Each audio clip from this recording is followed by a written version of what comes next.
Welcome to Jyotish, a Vedic astrology podcast. Today I'm joined by Keshava Betts, a teacher and astrologer who serves with Ananda Palo Alto. Keshava brings a calm, compassionate approach to spiritual and astrological counselling, drawing on many years of meditation practice and one-to-one work with spiritual seekers.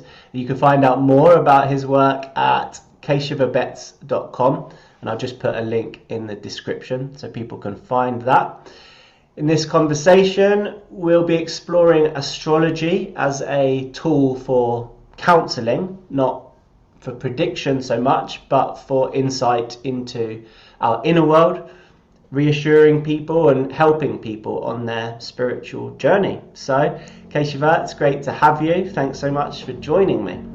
Yeah, thanks for having me, Surya. It's very nice to have the opportunity to get to talk about astrology and spirituality with someone else who knows the works a little bit. It's an inspiring topic and one that has become a little bit, we could say, like Ketuvian, a little bit hidden in my life for the last couple years. So it's fun to bring it out of the closet and bring it to the forefront of my mind again. Yeah, for sure. Well, it's great to, yeah, as you say, to have these conversations. And I just love talking about astrology. It's such an interesting topic and it helps us to just understand ourselves a little better. And I'd love to hear about how you came to astrology. How did it come into your life and how you began Yeah. to see it as a tool for counseling rather than, a predictive technique, which is more how it's used in India. Absolutely. That's a great opening question. And the way I was introduced to astrology is intimately connected to the topic that we're discussing today and my own approach to it, which is that I was introduced to astrology very peripherally growing up, as I did at the Ananda Village in Northern California. And so my father had a sort of hobbyist's interest in astrology and knew some, and my own horoscope had been read by Drupada MacDonald when I was just a baby. And so, I grew up knowing certain things about my chart or, hearing it sort of around the dinner table. But then for my 13th birthday, I asked for my birthday present to be a reading with Drupada. And that was something that was really original. There wasn't a lot of impetus coming from around me to encourage that, but it was just that there was a karma that suddenly started maturing just a few years prior to that, interestingly enough, right around my Jupiter returns, that all of a sudden I got interested natively in astrology. And I started, for example, relinquishing my own lunch breaks at school to talk to my teacher, Dharmarajan Iyer, who's now helping to lead Ananda Chennai. And he and I would sit and talk about astrology and look at charts and horoscopes. And I was in the sixth grade or something. I was 11 years old, and I found it very interesting. And so then, right around when I was 12, I asked for a reading, but my parents, Drupada had a long waiting list. So as it turned out, it became my 13th birthday present. So though it was asked for in the Jupiter returns, sometimes Saturn makes you wait. And so I had a reading, my first like formal reading with Drupada, who is a very gifted astrologer and a very profound yogi and a man. And in that reading, he spoke to me about the intimacies of my own inner consciousness in a way that I had never experienced someone else being able to perceive. And what was really notable to me at the time was that during the experience, I actually felt this like almost a pressure in my head, like I felt like a headache. And I realized after about an hour that the reason I had that sensation or the reason why I was having this headache was because I could feel his mind inside my aura. Like I could feel him inside of my own consciousness, so to speak. And I was trying to almost keep him out. And I was 13 years old, and suddenly I realized I don't have to keep him out. He's my friend. He's trying to help me. And I actually relaxed. And the reason I relaxed is because I was utterly beside myself with the recognition that I felt that he knew me better than almost anybody had ever known me before. and he understood my own inner motivations and my own inner experiences more intimately than even my own family had up to a certain point. And that was an extraordinary experience for me. And I'll give you some examples of why that was. But hearing him describe my inner nature and my consciousness and the inner struggles that I was working with and how to coax me through them became really pivotal for me, actually. And for example, I listened to that recording that he made for me about every week and then every month. And I listened to it like hundreds of times over the next couple of years. And what he said to me proved to be enormously beneficial in working with my own energy. Well, yeah. And it's amazing how an astrologer can do that, can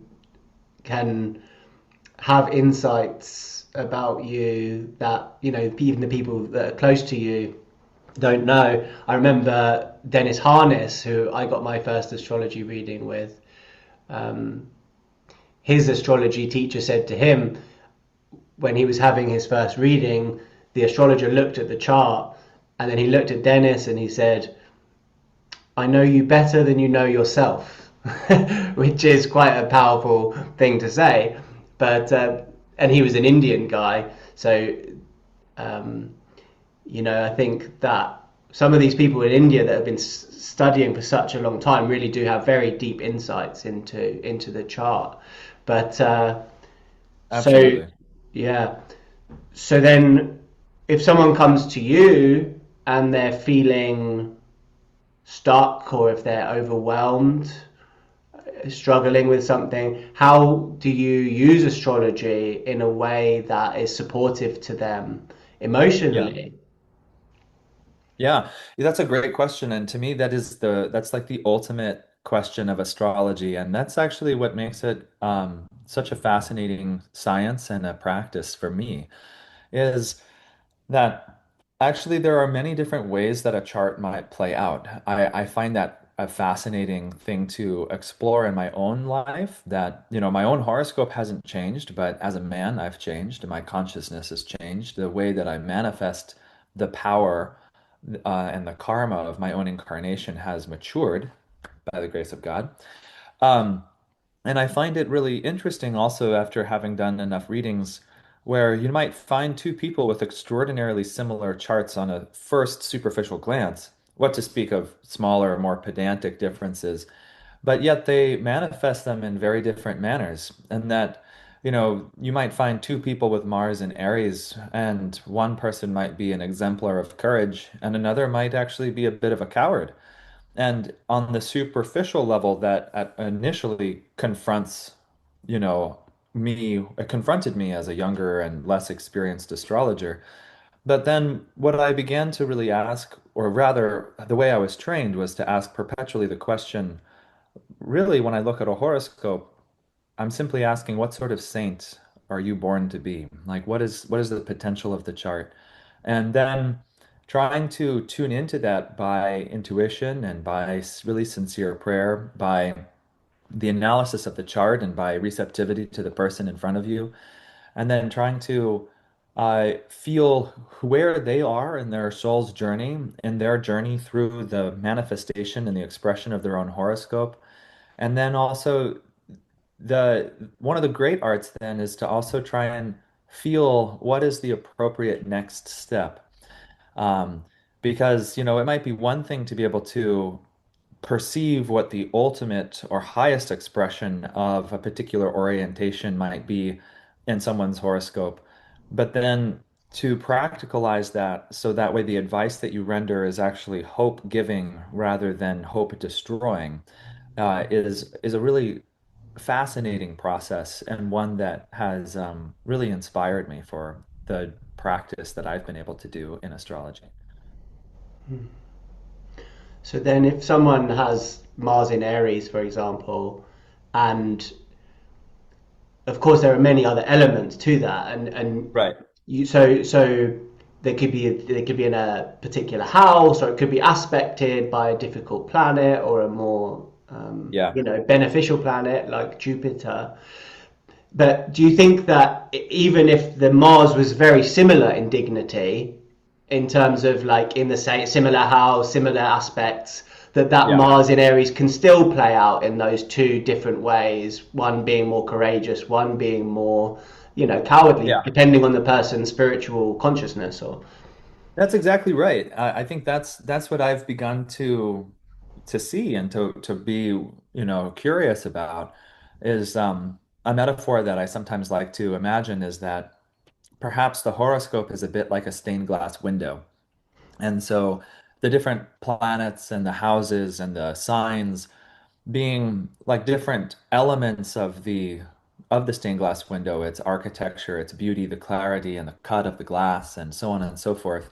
But that even, were someone to have a very notable chart, if there wasn't enough light behind that stained glass window to really illuminate its grandeur, then, it would be like looking at the stained glass window at night, where you don't get to appreciate all of its glory.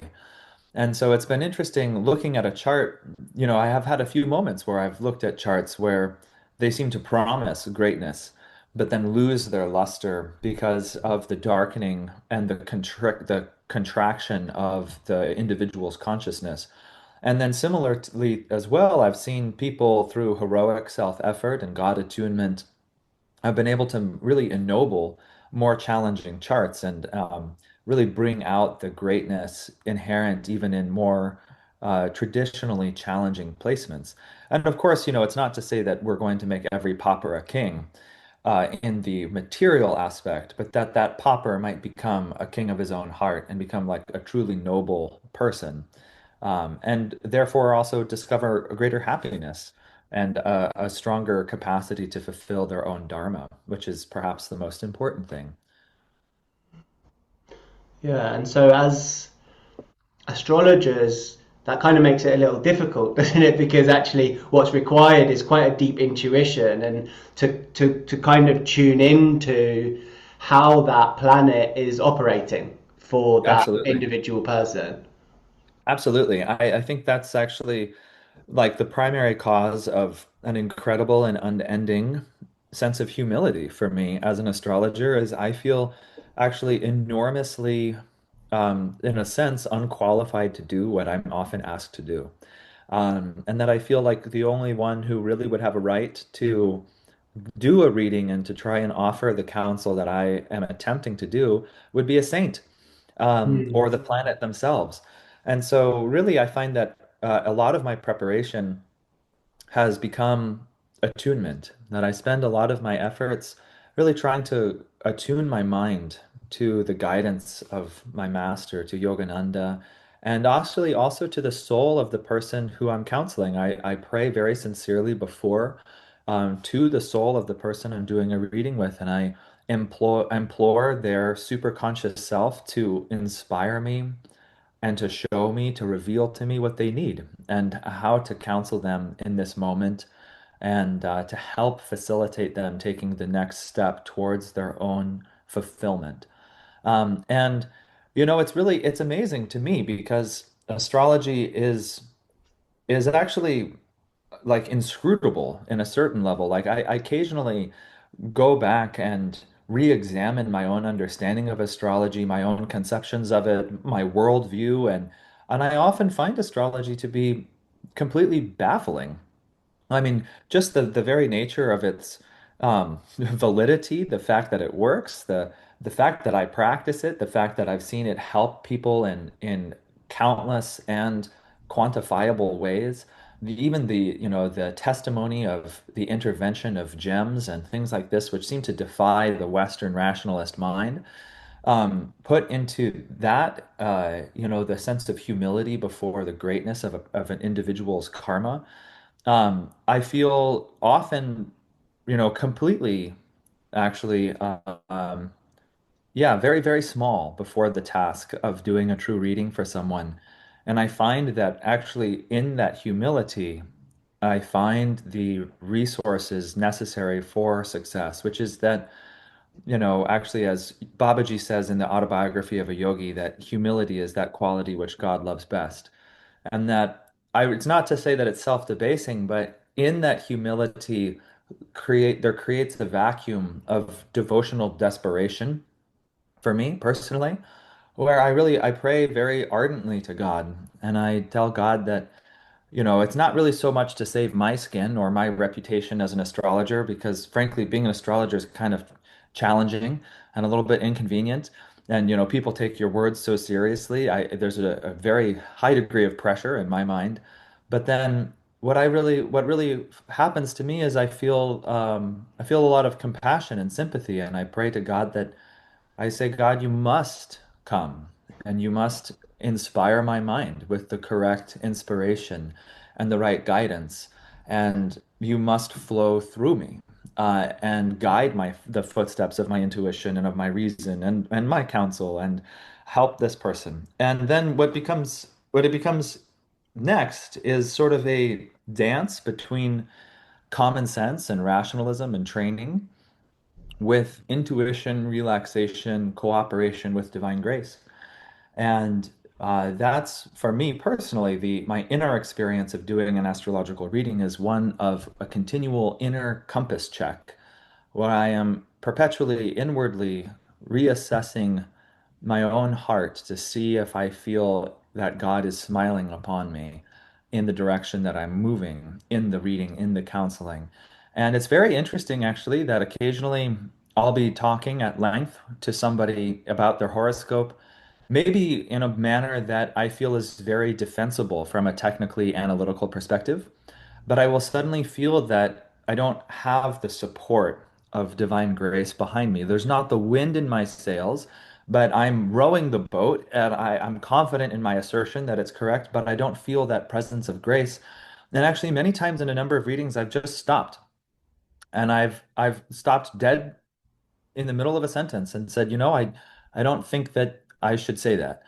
And I'll say I even redact that and let's move in a different direction. And I've paused and asked clients to just stop and meditate with me for a moment until the thread of intuition returns because um yeah, I find it to be an important responsibility when trying to do this with someone to get as much out of the way and allow guidance and intuition married together with practicality, common sense, training, uh, insight, and, preparation to come together. Another metaphor might be that, I like to try and prepare the soil by all of my technical preparations, but only God can make the seed grow. Of like a truly brilliant and insightful astrological reading. At least that's been my experience in my own way. Um, and so it's an interesting dance. And part of that also really has been the sincerity of the recipient. It's been extraordinary to find that sometimes, I've had people, abscond me at a metaphorical bus stop, whether or not, not literally, and ask me about their horoscope, but they're so sincere that I'll find myself sharing very deeply and poignantly and apparently accurately about the intimate natures of their karma without any prior preparation, but magnetized by the power of their sincerity. And then similarly, I've found people who are intellectually engaged and but yet I'm completely incapable of rendering meaningful service to them. And now, of course, a critic might say that that's my inconsistency as an astrologer, to which I would say, indeed, it is.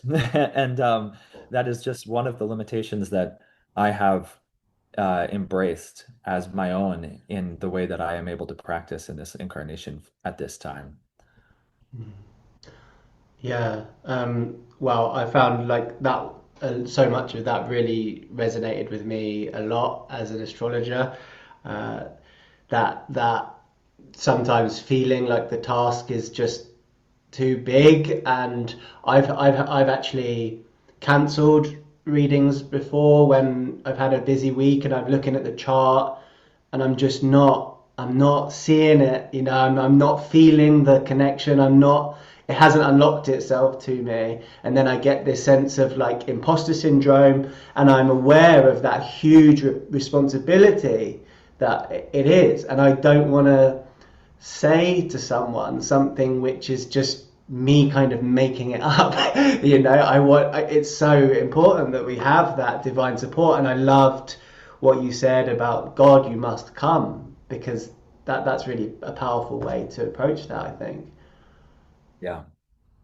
So, Yeah, I completely agree. And the I think to a certain extent, actually, I'm going to tell maybe a little bit of a humorous side story. I was watching a documentary on how anti-venom is made in Australia, and there was a man who actually has a Scorpio ascendant. You'll appreciate this, and maybe your relationship with astrology is probably very similar to him in a sense, in that he he was the man who milked these like incredibly venomous vipers, that a single drop was enough to kill 100 men.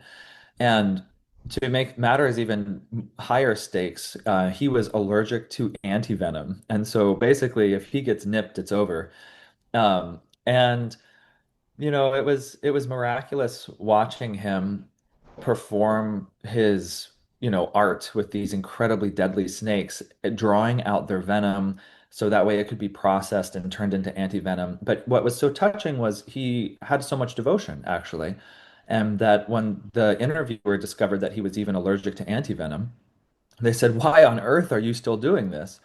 And he said, "Well, I don't have the brains necessarily to be a doctor, but I'm pretty good at handling snakes. And if I can be a part of something that helps save people's lives and can make the world a safer place, that's beautiful and that's worth it to me." And I was that was very touched by that answer and by that humility. But then there was another thing that he said that I really resonated with, was that at the end of handling one of these incredibly venomous snakes, he put it back in its cage and he showed the camera that his hands were still shaking. And the man had been working with snakes for 10 years, and yet handling these vipers was still a terrifying experience to him. And he looked in the camera and he said, the day my hands stop shaking is the day that I retire. And I think that's also like really good advice to an astrologer. I think the day that you don't really sit down in front of your altar and pray with that complete desperation, uh, recognizing that without God, we're nothing, then I think if we don't have that, I think we quickly begin to tread towards the very slippery slope of hubris, the downfall of any astrologer, and of beginning to think that the power that flows through us is our own.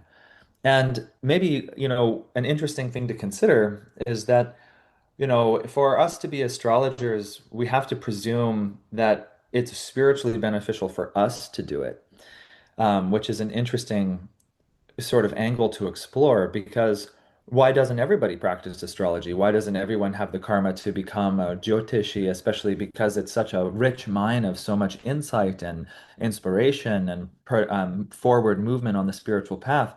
But I think there are, pros and cons to everything, and there are pros and cons to becoming skilled as an astrologer. And I think one of them is arrogance, egotism, pride, a sense of, and as Swami Kriyananda writes in, I believe the Raja Yoga book, dangerously of all sorts of pride is a spiritual pride. Because, if a Jyotishi begins to recognize that he has the capacity to tune into divine law and karma and can accurately predict the rise and fall of nations, the birth and death of kings, and stock markets, and when people will be wed and married. I mean, this is the purview of God. And that to be for the little ego to begin to think that it has the command or the understanding of these things just spells disaster, I think. And so I think it's fascinating that I think many astrologers, many people who are drawn to astrology as it is an eighth house investigation, they're fascinated in part by the wisdom that it can bring, but also by its power and its power to uplift. But with that power comes, as Spider-Man would say, great responsibility. And I think that's a very important thing for us to remain perpetually humble before, is that we're acting sort of as lightning rods, that we're trying to draw divine power, but that the moment that we have any imperfections in that conduit of egotism or pride or selfishness, self-concern, then that very power which might flow through us to heal someone else, to uplift ourselves, to act as a channel of goodness in the world will be the very same power that melts us or might destroy us as well. And I think that that's actually a really valuable spiritual lesson and one that is more directly applicable to even just everyday life than many people understand. Um, like just if we want to dive into, astrological jargon for a moment, one thing I find, of course, fascinating is that the eighth and the second house being opposites are sort of complementary and uh, un you cannot separate the two. That to deeply understand the eighth, you eventually have to question the second, and vice versa. And so the eighth, although secretive and mystical and arcane and powerful in those senses, the second is our capacity to create in the manner of God. Even at the beginning of the Bible, in the beginning was the Word, and the Word was God, and the Word was with God. The Om vibration is expressed through the second house in the way that we speak. And something I find like endlessly fascinating, for example, is the carelessness with which people speak. They don't understand the ramifications of their words and the damage that it causes to their own consciousness and to the world around them. And that the more powerful a person becomes spiritually, the more cautious and careful they must be with not only their words, but even before that, their thoughts and their feelings. And so, though, an astrologer might be playing with fire a little bit more overtly, it teaches us to appreciate that, you know, to respect the uh, the necessity of attunement at all times and in all things. And that, just as we want to be careful about the insights that we have and that we share in astrology, we begin to recognize that that holds true to every vibration that we put forth into the world. And I think that's been one of the really beautiful things that it has helped inspire in me is a greater appreciation for attunement in all things. Yeah. And when with the second and the eighth house, one way that I sometimes think about it is it has something to do, the axis has something to do with control. Like the second house is that which we can control. Essentially, it's the things that we say, it's the food we put in our mouth, it's the things that come out of our mouth, it's our savings, it's the things that we can kind of control.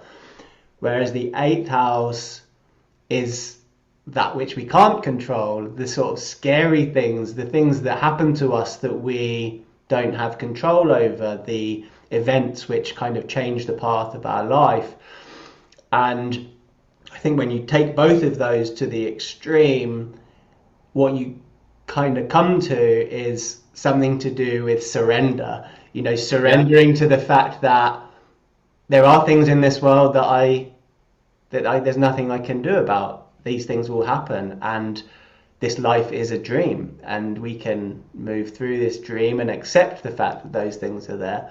And then with the second house, it's like surrendering what we do have also up to the divine and giving those things to God. So I suppose it's connected with this dreamlike Maya that we're living in and surrendering, if that makes sense. No, I think that's beautifully put. And then, similarly too, then the control that the second house may employ, eventually learning to apply that to the eighth house and learning to control our reactions and our consciousness, to control the radio station of divine consciousness that we ourselves are attuned to, and that on a surface level, someone might say you can't control destiny or luck or fate or your, good karma, but you've got a beautiful picture of Ganesha behind you. And like a really serious eighth house person will say, well, yeah, I can't control whether or not good fortune falls on me, but I know a guy who can. And then, the eighth house person might develop that self-control to go meet the devas and to befriend Ganesha and to actually, begin to understand a higher, subtler law even. But then, like you're saying, I think that I loved what you said about surrender and control and the impossibility of a greater power. Because like I was, that if one begins to think that you can wrestle out of the hands of Ganesha the keys of success, um, eventually you're going to find out that that's not going to work alone either. So I think that was a brilliant insight. I really appreciated that. Yeah. And so when you're looking at a chart, you're going to meet someone and talk about their chart. Sometimes it's hard to know, we're talking about the second and the eighth house. It's hard to know where do I begin. There's so much Yeah. in a chart, there's so much with astrology. Um, Yeah. where do you start when there's so much, and what's your approach to kind of helping them in terms of the Yeah. reading? Well, that's something that I've sort of worked with over years of practice, as I think every astrologer does. And initially, I had a bit of a formula that I would introduce what astrology is, how to relate to it, um, how not to relate to it. Sort of, I mean, I'm also teaching high school literature and the art of persuasive writing. In a sense, I was sort of composing my readings a bit like an essay that I would, funnel in. I would define carefully what is and what isn't, and then I would sort of start at the beginning. I would outline what are the planets, houses, constellations, and then I might begin with the ascendant and then move to the moon or the sun and then the Lugna Lord, or actually, usually the Lugna Lord was right after the ascendant. And so I had a certain formula, that was perhaps useful. And then, obviously, sort of like opening chess moves, I might have a certain series of opening moves memorized based on the chart. Um, so if someone's a Aries ascendant with Mars in Capricorn, we're going to open with Aries, then we're going to go to Capricorn, and then if they have debilitated moon, then I'm probably going to go there next. And so you kind of have like a series of like a battle plan laid out. But what was interesting is that was effective for me for a long time. But then like you asked at the beginning, or the sort of the theme at the beginning was, I began realizing that for myself, my personal practice of astrology was sort of slowly drifting a little bit away from an overview of a person's horoscope and sort of a simultaneous education into like elemental Jyotish. Like initially, I thought to myself that I'd like a client to be able to walk away with a fundamental understanding of their own horoscope, of the implications of it, and in their own lives, and so on. And then what was interesting, and I think that's beautiful and that's good and really valuable. But then what I just began to notice personally was that in my own practice, sometimes people were coming to me who didn't really need to know about the horoscope as much, per se. They just needed help with something. And, and so then I discovered that if I spent 50 minutes laying out the foundational groundwork of how to understand their horoscope, in a sense, I was actually kind of wasting 35 of those minutes, because it was something that they didn't really need to know, they didn't care about, and it didn't really pertain to them. Mm. And so, it was interesting as I slowly started drifting more towards really just listening to what they had to say first. And so my opening move now, as talking of like opening chess moves, is I usually begin with the simple phrase, "How can I help you?" Um, and that also is very helpful for me because it sets the stage of, I want to be the humble servant for this period of time, and it's my duty to just help in whatever way it is. And that, I don't need to prove that I'm a good astrologer. I don't need to prove that I'm a good counselor. I'm here to serve you. And so if that means that actually maybe this person just needs to talk, which sometimes is ironic, but is sometimes happens that a person comes and they don't actually want to hear you talk about their chart. They want to talk about themselves, and that's actually what they need. And okay, then I'll listen. and I'll pray for you. And then I'll wait for those opportunities to say one or two sentences that might change your life. And similarly, but that simple question, how can I help you? How may I help you today? Um, is really informative because, the other thing that you probably have noticed is very few people go see astrologers when the sun is shining, the birds are singing, and they've just got perfectly married and they got a promotion, and everything's hunky-dory. Normally, people see astrologers when Saturn is on the ascendant, Saturn is crossing the Lagna Lord, crossing eighth house, Sati Sati, or whatever, or a challenging dasha. Basically, when there's something challenging. And in that respect, I listen and I just let them talk to me. And honestly, that's been one of the most useful things in my own practice is I listen, which is again very eighth house, second house, right? Instead of getting so enthusiastic about charging out with my second house, where I have my Mars in Aries, who is, enthusiastic and ready to roar. But instead I stop and I start with my Lugna Lord Jupiter in Libra and I just receive, and I listen and I try and feel that person's heart and I try and feel their consciousness and I pray to Master and I try and put myself in their heart and I ask like what do we need to do to expand? And then they share with me the context of their life and during that period of time I'm also intuitively and inwardly rather praying to the nine planets and I will have their horoscope up on a computer screen or printed out next to me. And as they talk to me, I listen not only to their words and not only to their heart, but I listen, if you will, to their horoscope. And I just try to ask my friends, because that's the way that I've grown to think of the planets, is they're my friends. And I ask my nine friends, okay, my nine friends, how can we help this friend?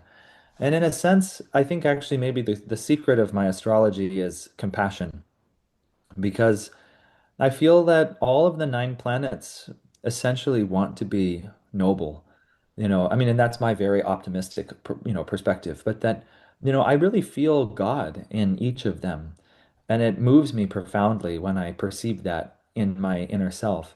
And so when I listen to a person speak, I sometimes I've felt very clearly at times that I can feel a quality of their consciousness, which is to say, a spark of divinity within them that is trapped or that is encumbered or is, limited and is crying that it desires freedom. And then my heart in compassion feels their soul cry, desiring freedom. And then I go and I try and help cut the bonds that hold them immobilized. And so, what's interesting is sometimes, I'll look at a chart and I'll get really excited before the reading starts because they have, a really strong sun in the 10th house, they were whatever and I want to talk about that but then when they actually start speaking I realize that what they really need is something else and that it might be just be this subtle shift of their awareness or their consciousness around one aspect of their life or maybe it's one planet or one relationship or just the way that they relate to themselves or the way they relate to God. And it's become very interesting to me that now when I do a reading I pray like that, I listen like that, and then, in a sense, I've noticed that most of my readings really boil down to trying to accomplish two, like one or two victories. And it's just, I pray and I try and feel what is it that they need now. And then let's not try and enamor them with my skill or showcase anything other than just help them win this victory and help them set the stage to be able to win that victory. And then they can come back and ask after they've consolidated that, we can tackle another one. Um, and what's very interesting is that I think many people, intuitively their souls understand that they need not be limited, but that we lack the faith. We forget, and that's the essence of the whole spiritual path is that we've forgotten our true divinity and that the whole process is one of smriti, of divine remembrance. And so, in a sense, like I think the true service that I try to render as an astrologer is to see them as they really are, and to just by that help renew their faith in themselves, that that's their true identity. And then that's the first step. And so, like, we might call that step vision, is to help impart a true vision of their nature. And that is done through magnetism primarily, through compassion, and then through, the artful articulation of their potential. But then something that I've noticed in my own life and that I think is very applicable to everyone is that momentary flashes of inspiration or insight and vision, if they're not capitalized on and uh, yeah, if you don't take advantage of them and concretize them, that actually eventually they can lead to despair. Because, if you have a great moment of revelation and then you fall from that, and you fall too far from that, and then perhaps another revelation and fall again, it's very discouraging. And that then, the dichotomy of how of your the extent of your own consciousness becomes very painful. And so then we want to shut off the remembrance of that higher part of ourselves because it represents the challenge that may begin to feel impossible. That, if you perceive a possibility for yourself that is so far greater than what you understand or how you can possibly attain, then the easiest thing to do is actually to decry it as false rather than face the fact that you are so completely outmaneuvered and ill-equipped for the journey because it's so terrifying. And so I find that anyway, that's a bit of a tangent, but to come bring it back, that to share vision and inspiration and magnetism is the first step, but is not the last. And that I find it's my role to practicalize, to really bring it down, to concretize it and say, like, that's who you really are. And that's who you are. But now, what are we going to do to ensure that that becomes the standard of your new consciousness? How are we going to ensure that that's not on a good day, but that becomes like the banner bearer of your inner life? And that's one of the great subtle arts as well of, of course we can build our own toolkit as astrologers, as counselors to understand when does a mantra really fit, when is it meditation, when is it affirmation, when is it right attitude, when is it to read this book or that, and all of that, which is extremely valuable. But then to break that down and really lay out a trail of breadcrumbs for someone else to follow and to inspire them with the will and the roadmap to be able to do that. And that's what I have found most meaningful is I try to help them not only be inspired about their potential, but then be able to put their feet firmly on the path that leads them to victory.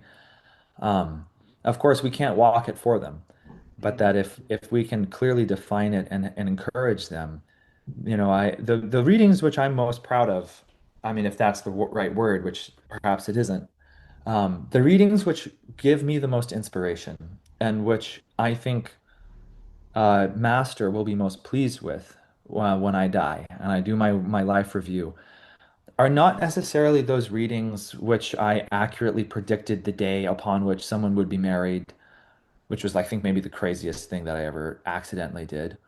Or, so on and so forth, which, people love to remember and they love to tell you that those things happen because it's so fabulous in the true sense of the word.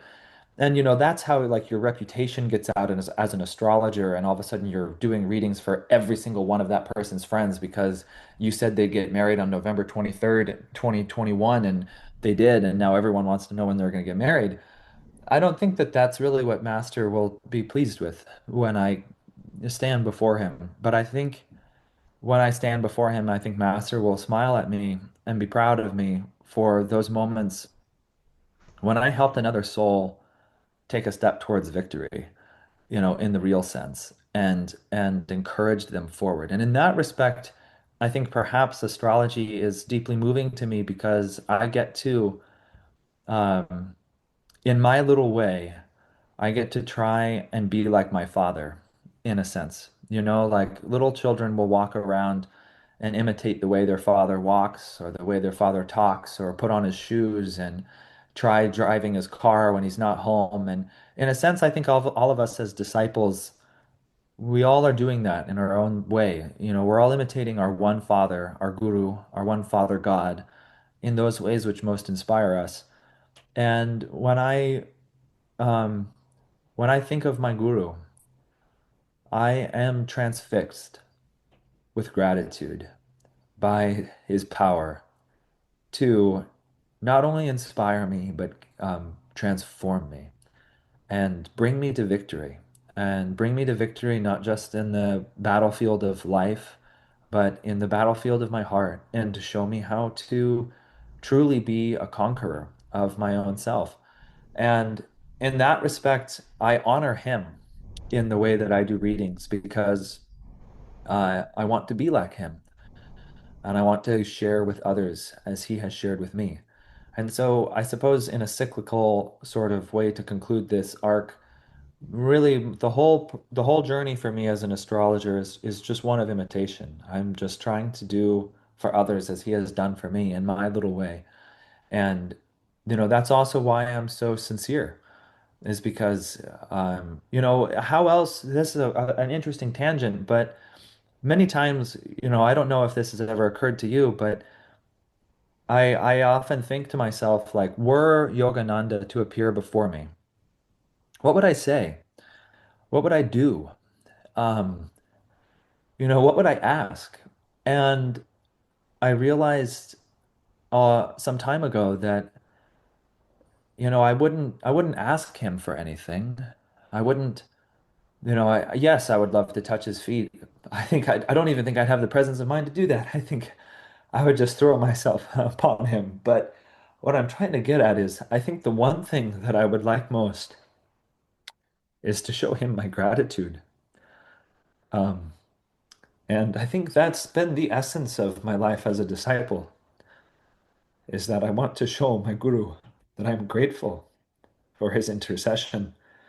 And that when I do astrology, that's the essence of my worship, that doing a reading for someone, doing astrology, counseling someone, even my work in the high school, uh, I give my life to helping those people because that's what he did for me.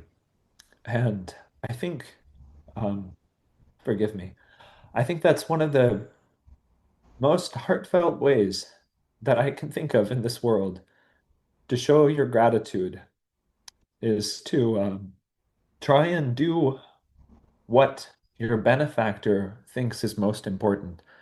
That, if you love someone, that one of the ways that you can show them that you love them is by making what is important to them important to you. And so, if your child comes home and they say, Dad, I want to learn how to play soccer or football, as it's properly called, and you don't know a lick about football, but you love your child. And so you're going to learn about football because you love them, and you're going to teach them football because it's your duty as a father. And I feel that, my duty as a disciple is to give my life to what is important to my guru. And that seems to be, helping liberate as many souls and to help draw them towards God. And so when I sit down to do a reading, that's what it is for me. It's an act of devotional self-offering. It's an act of complete self-surrender and a desire to give as I have received. And in that, when I succeed, it is a joy like none other. It is, I mean, because and that's the same joy that I feel when I share his teachings. It's the same joy that I feel when I share his love. It's the same joy I feel in true friendship and that I feel in mentoring the students at the school. And it's why I love astrology. Um, and so for me, what's been very interesting is that the more I retain that as my inner pole star for what I'm truly trying to accomplish, the more power I have. And the more I forget that, the more I become fascinated by the other elements which are subsidiary to that. then I lose sight of what's most important to me and I lose sight of my own power, interestingly enough. You know, that Rajarsi Janakananda, Master's foremost disciple, who was completely liberated at the end, Master asked of him, where does your power come from? And Rajarsi said, it comes from you, sir. It comes from you. And I think, that's maybe spiritually, that's why astrology has been beneficial for me, is like we were saying, it's so humbling. It's hard to forget where the power comes from. Mm. Yeah, and I guess it can feel that heaviness. You can feel that heaviness sometimes when you're doing it. Because of all those reasons you just said, because you want to do a good job, because you want to make your guru proud. You want to help Yeah, people, and if you feel that you, you're not up to the task, that's how I can feel sometimes. Like I'm not up to the task, and you feel like you might let yourself down or let your guru down, but it's just remembering that you can just do your best and ask and pray for guidance, right? absolutely. Yeah, and that, I like to I use metaphors a lot to remind myself that, a child doesn't disappoint a father by not succeeding. And nor does a disciple, I think, disappoint when they're very sincere and, falls flat. And then I like to threaten Master a little bit, because right before I get into a reading, I look at him and I say, listen, you got me into this and you better get me out. And I'm going to do my best. But, if you don't show up, I tell him, we both know what's going to happen. And so, if that's what you want, then so be it. Otherwise, I'm going to do my best to get out of the way. I'm going to do my best to get the energy flowing and let's see what happens. And then, eventually, you fail a number of times and you do some bad readings and you realize that it's not the end of the world and that at the end of the day, of course, people have their own lives, their own karmas, and um and that's fine too. Mm. So if you meet someone, or if someone's listening now and they're going through a difficult time, like they're having emotional issues or life issues, maybe they're going through a difficult dasha or a sadi sati, Saturn's transit on the moon, or one of those difficult aspects. What how do you help them, and what would you most want them to hear when they're looking for that clarity and reassurance? Yeah, I think that's a really great question, and it's something that I would um, handle sensitively as best as I could. Because, if someone's entering into an 18-year or 17-year Saturn dasha, or however long it is, I forget, 16, um, and, you tell them, well, it's a good thing this world is just a dream and that, nothing matters, and I'm sorry about your liver. Um, for many people that might be hard to swallow. And so again, sort of trying to come to terms with who they are in that moment and then find the appropriate approach in to inspiring them with how to meet that opportunity.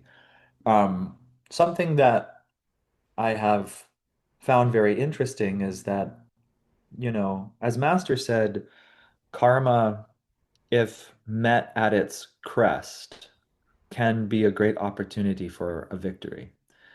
And, that's something that I like to, for example, if you talk to a Mars person, if you can get them to understand that this Sati Sati is a 28 year long opportunity to accomplish a psychological victory. You're going to get 3 or 4 of these in a lifetime. Don't waste it, and that if you can win here, you're going to win huge. And I might give an example of Alexander the Great saying at the Battle of Gaugamela, behold, my enemy is arrayed before me. Now we will conquer or we will die. And, the Mars person will say, oh, heck yeah, okay. Now Sati Sati is an opportunity for me to conquer, not for me to cower. But then similarly, if someone is of a different disposition, then if they're very devotionally oriented, maybe kind of lunar or Venus-like, then I might say, you know, this is an opportunity for you to really practice surrender because, your little will is never going to succeed, and the only thing that you have is devotional self-offering, and God will protect you. God alone, God alone. God's all we ever need. And, similarly, we might capture a Mercury type person's attention and inspiration in a slightly different manner. But in the essence of it all is it's just trying to help people really with hope. Just help them believe that there could be a light at the end of the tunnel, that it is possible for them to succeed. And um, you know, what I might eventually try and maneuver them towards is understanding how they'll grow, how that will benefit them, or how perhaps to make a friend out of that planet or that transit, how to surf the wave rather than get um, beaten by it. Metaphors like this, and as it pertains directly to their horoscope, and interspersed with that, a whole lot of sympathy. As lots and lots of sympathy, because everybody suffers and we all want compassion for that. And so I think that's a useful tool to help get the medicine down as well. But um, yeah, it's an interesting question. How, that is kind of our perennial work, is like, how do we help people through the challenges of their own karmas? Um, Yeah. and yeah, yeah.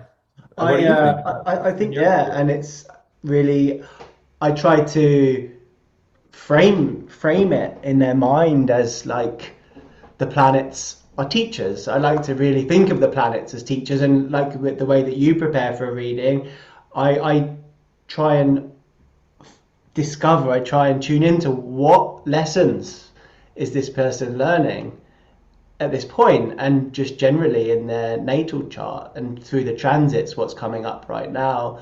And I think that that can be a help, just letting the client know that it's not just meaningless suffering. Sometimes, your trials, Exactly. Yogananda said, your trials didn't come to destroy you, but to awaken you, and to help them to Exactly. really see that we go through difficult times because we have karma, and that's a great thing. And so when we think of Saturn or Rahu, to never think of them as bad planets, because that's, some people do, but they're challenging planets, but a challenge is Yeah. not bad. A challenge is not necessarily bad, right? Yes, it can be difficult, but to think of it as growth, a spiritual growth.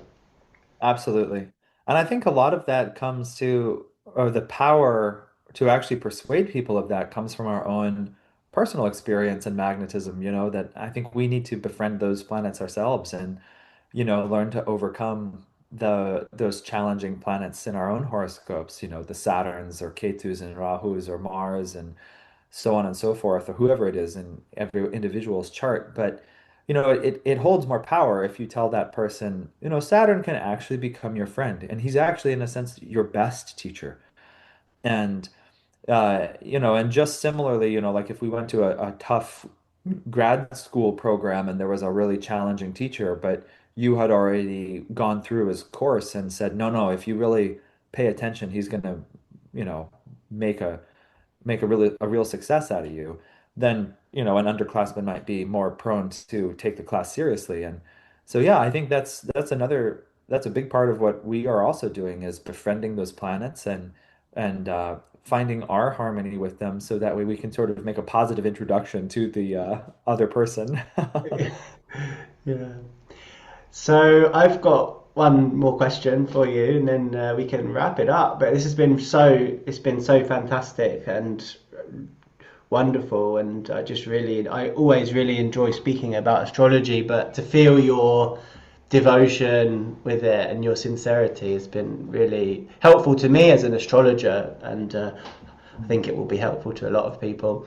But Oh, I was going wonderful. to ask, how's this work, the astrology, how do you feel that that has helped you as Mm. grow as a person? Do you think that it's changed you? Has it helped you in your spiritual life? I think it's helped me a lot. Um, yeah, as I mentioned, I started sort of studying it when I was about 13 after I had my first reading with Drupada, and he later became my mentor.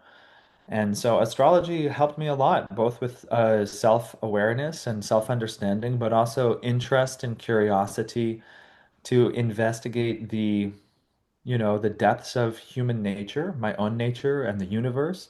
It also just really helped instill in me an attitude of humble receptivity and deep curiosity. Just like as an example, when I was in my early 20s and my mentor was really formally training me, his methods of training were, I think, extremely atypical for an astrologer. He would tell me to meditate on the qualities of the planets and to try and befriend them and just go find them in the world. And so, I remember walking through a beautiful mountain and suddenly having a divine like revelation on the quality on who Mercury was after years of praying to him. And suddenly I could see him in the dance of the leaves on the branches of trees and in the waving of grass, and I could see his intelligence in the architecture and the genius and the design of the forms of birds and the flappings of wings and the just the orderliness and the organization of the natural world, for example. And I was suddenly filled with an immense sense of awe because of that. Or that even sitting aboard a passenger jet airline, when those engines suddenly roar to begin to take off, I suddenly feel giddy because I feel like I'm witnessing some of the power and the awesomeness of Mars in a certain respect. And so in that way, it's helped me have a mystical perspective of life, which I think is really important, especially living as we do in Western culture. Which, don't get me wrong, I actually have a great degree of respect and love for Western culture and for a lot of the wisdom that is contained within it, albeit that maybe is not being brought forth so much recently, but nonetheless. But yet, the rationalism of the 21st century is so overt that we don't perceive the divine in the combustion of jet fuel. And we dare not perceive God in the organization of cells, which is preposterous to an astrologer. When I looked through a microscope at a community college class recently, as I was preparing to teach a class in the high school, and I saw the organization of cells and cell walls, and I felt like Kundalini go up my spine because like I felt like I was communing with God, and I felt like I was witnessing Mercury. Mercury's color is green, and I looked through the microscope and I saw chloroplasts, class, which are green, and they're the organelle which allows plants to synthesize the power of the sun and transform it into material energy. And I was like, that's Mercury. That's him. Like he is that. That's why his color is green. And I'm looking through a microscope and I feel like I'm playing like hide and go seek with Mercury, and he's sitting there waving at me, and I felt Kundalini go up my spine. And I think I was the only person in that lab, maybe dare I say, maybe in the entire history of that lab, who ever looked at a cell wall and thought to himself, I am beholding Mercury. I am beholding Buddhi, the divine intelligence. Not to say those words, certainly. Some people probably had that intuition, but like just as an example, biology has become synonymous with atheism. And so to be able to explore the world through a mystical worldview, which is not to say in rejection of rational science, but rather it's in a worldview that embraces rationalism and material observation. And that's extremely useful to me. And it's very useful for me as a teacher in Silicon Valley in high school, but also it's very useful for someone who has Mercury in the fourth house in Gemini, who gets really curious about just about everything and loves to know how things work. Because I feel like I get to see God at, hiding his little magic signature in all the little things in life and in the world. And so it's profoundly changed my day-to-day experience of life. it's helped me develop and cultivate an inner, more profound relationship, even with the chakras and with my own spirituality. It's helped me get much closer to my guru and to following my own intuition, um, or rather tuning into true divine intuition. And and it's obviously I would be remiss not to add that it's been pivotal in just helping me understand myself in more concrete ways. From my that first reading when I was 13 until even up until this present day. I it's curious. I think the astrologer never truly sleeps, in a sense that after a very long and intense day at the school, because we're kind of in like a startup phase right now, so everything's like ratcheted up to 11. Um, after doing like 12 hours straight, and it's been like that for years, I came home and I briefly like lay down on my bed to just sort of let my consciousness decompress. And in that liminal moment right before I fell asleep, which is because I like took a brief nap, but in that liminal moment right before I slipped into subconsciousness, Master says that that line between consciousness and subconsciousness is the beginning of superconsciousness. And as I was slipping into that state, it was very peculiar. I suddenly very distinctly perceived my own Saturn more clearly than I have been able to do so far in my life. I have Saturn in the 12th house, and all of a sudden I could feel the subconscious burden of Saturn that I often don't perceive because of it being in that 12th house, a little bit hidden, subconscious element. But that right as I was moving into that, I could suddenly become aware of it as like a real presence, as like a blanket on the periphery of my consciousness. And I recognized him. I said, that's Saturn. And that's that pressure that I've been feeling my whole life, but I've never truly been able to pin my awareness on or to articulate it clearly and to be able to be aware of to the point of being able to control it or work with it, expand it, sublimate it, which is such a wonderful word within the context of astrology, to sublimate that aspect of Saturn, which still limits my consciousness. And so for me, there I was. It was literally 3 days ago. And I took my little nap and I woke up and I was like, excellent. I have a clearer vision of my own Saturn, which means now that I may begin to work on him and to work with him more appropriately. So, I'm sure it'll be a lifelong experience. And even, I got married in December. And as I'm sure you can well imagine, I spent many hours carefully combing the future, finding the ideal date with my little fingers, trying to pick a date that I thought would conform not just to the typical auspices of marriage, but also to the individuality of my wife, myself, and the marriage that we hope to share together. And so, even that, just to share briefly, I chose that date because I thought it was in harmony, actually, remarkably so, with what we hope to accomplish in our marriage. And on the day of my wedding, when I was on the altar, I felt my friends, the Navgrahas, there with me. I felt the blessings of the Devas, and um, I felt the planets. And so it's not as much of a part of my life as it once was, as I find myself so intensely busy helping to build this high school. But yet, my friends, they understand. Those Navgrahas, I think they're blessing me in this work, and I wonder, we'll see what happens um, as time goes on. Yeah. And I think that's a wonderful place to wrap it up. And this has been wonderful. Thank you so much. Thank you, Surya. Thanks for having me.